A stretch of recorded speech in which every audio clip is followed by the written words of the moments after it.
नमस्कार, next times Hindi HOD shorts अंक में आपका स्वागत है। आज 25 मार्च की प्रमुख खबरों के ऊपर चर्चा करेंगे। आइए चलते हैं। न्यायमूर्ति वर्मा से वापस लिया गया काम इलाहाबाद हाई कोर्ट में भेजने का फैसला किया जा रहा है और न्यायमूर्ति वर्मा के खिलाफ महाभियोग प्रस्ताव लाने का भी आग्रह किया गया है। आप लोग पॉलिटी सेक्शन में महाभियोग प्रोविजंस को एक बार रिवाइज कर लीजिएगा। सुप्रीम कोर्ट में आर्टिकल 61 के अंतर्गत किया जाता है और हाई कोर्ट को भी डिटेल में देखिएगा। अगली न्यूज की ओर बढ़ेंगे। संसद में मुस्लिम आरक्षण पर रण चल रहा है। भाजपा ने कांग्रेस पर लगाया धर्म के नाम पर संविधान बदलने का आरोप और सांसदों का वेतन अब बढ़ गया है। अब 1.24 लाख रुपए महीने मिलेंगे उनकी सैलरी, उनकी भत्ते को भी देख लीजिएगा आप लोग। सुप्रीम कोर्ट ने प्रयागराज में घरों को ध्वस्त किए जाने पर नाराजगी जताई और कहा कि ये कार्रवाई से हमारी अंतरात्मा को धक्का लगा है, क्योंकि पीठ ने कहा कि पीड़ितों को अपील करने तक का समय नहीं दिया गया है। और न्यायमूर्ति अभय एस ओका और न्यायमूर्ति उज्जवल भुइया की पीठ ने कहा कि नोटिस देने के 24 घंटे के भीतर ही मकान को बुलडोजर से गिरा दिया गया है। पीड़ितों को अपील करने का समय नहीं दिया गया है।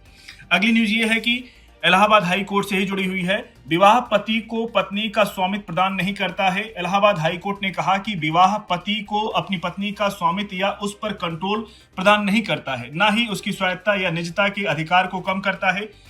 अगली न्यूज एनवायरमेंट सेक्शन की है। नैनी झील में पानी कम हुआ और एक्सपर्ट कहना है कि जल्द ही इसके जल स्तर में सुधार नहीं आया तो इससे पानी की आपूर्ति में सुचारू रहने से मुश्किल होगी। अगली न्यूज की ओर बढ़ेंगे। उपराष्ट्रपति ने प्रधान न्यायाधीश के कदम की सराहना की और कहा कि अब समय है एनजेएसी यानी नेशनल जुडिशियल अपॉइंटमेंट कमीशन की लाने की तैयारी चल रही सरकार के द्वारा। आज की कोटेशन को नोट कर लीजिए। महात्मा गांधी ने कहा कि हर सुधार का कुछ न कुछ विरोध अनिवार्य है, परंतु विरोध और आंदोलन की एक सीमा तक समाज में स्वास्थ्य के लक्षण हैं।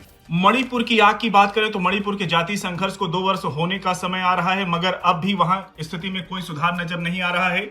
और खुशहाली मामले में भारत की स्थिति तो सुधरी है, लेकिन एक बार नॉर्डिक कंट्री को आप देख लीजिएगा। फिनलैंड के अलावा डेनमार्क, आइसलैंड, स्वीडन टॉप पर बने हुए ये सभी नॉर्डिक देश कहे जाते हैं। परसीमन को लेकर क्यों हो रहा है विरोध, इसको एक बार देख लीजिएगा। क्या है परसीमन आयोग? अनुच्छेद 82 के अंतर्गत संसद में प्रत्येक जनगणना के बाद एक परसीमन अधिनियम लागू करती है और अधिनियम लागू होने के बाद ही परसीमन आयोग की नियुक्ति राष्ट्रपति द्वारा की जाती है। इसको पढ़ लीजिएगा। अगली न्यूज को बढ़ेंगे।